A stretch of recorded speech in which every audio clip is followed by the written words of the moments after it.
à fait. Vous avez le droit, vous pouvez, il n'y a pas de problème. À ce moment-là, je vous suggère de mettre le focus plus vers les 3 premiers, puis l'autre, ben oui, on pourra avoir un point d'art différent. Le petit bout qui dépasse, ça ne dérange pas s'il n'est pas calculé parce que c'est presque filiforme. Là, il va aller chercher la masse. Fait que là, il va aller chercher jusque-là. Je peux me permettre de le dépasser après.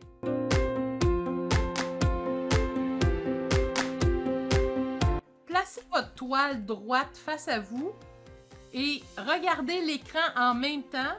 Puis en regardant l'écran, prenez votre baguette comme ça ou un pinceau et déplacez-le avec votre photo pour être sûr qu'ils sont du même angle. Faites juste bouger le bras, mais sans plier le coude. Fait que si on déplace le bras comme ça, vous allez être capable de voir vraiment le bon angle pour votre toiture.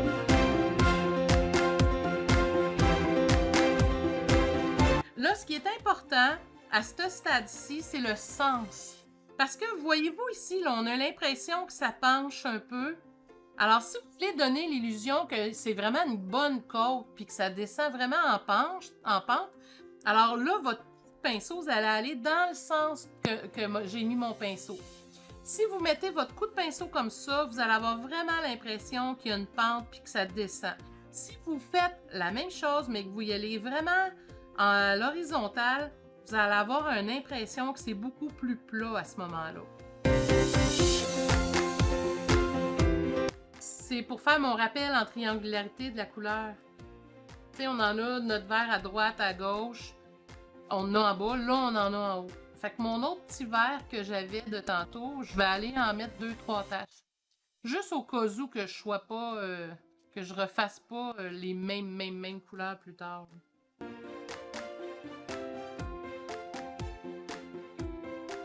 Ton retardateur, lui, il est vraiment...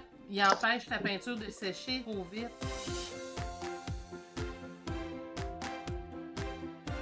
Tu peux aller de haut en bas, là, tout à fait, là. Tu sais, là, c'est passé une grange ronde, puis je le sais que, tu sais, ils ont des planches, tu sais, c'est vraiment... On sent un peu la planche, mais en même temps, quand je vais arriver pour des ombres et lumières, je vais y aller de haut en bas pour donner l'illusion que c'est un mur, tu sais. Quand on fait un mur, là, idéalement, là, on y va de haut en bas.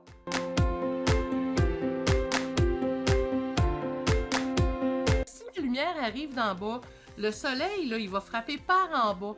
Donc, le gris va être en haut. OK? Alors, vos nuages, assurez-vous, tout dépendant de où vous avez mis. Si vous avez plus de lumière en haut de vos nuages, puis que vos nuages sont en bas de votre lumière, là, l'ombrage va être correct d'être en bas.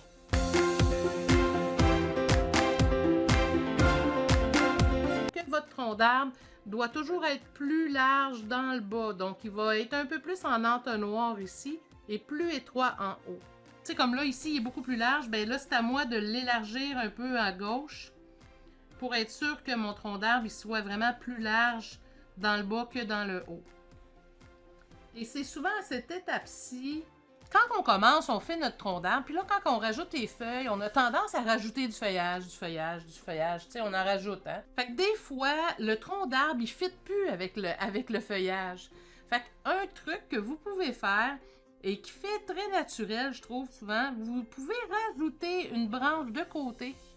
Tu sais, des fois, on va avoir une petite branche. Fait que des fois, je fais juste rajouter une branche comme ça de côté qui va être soutenue par mon tronc.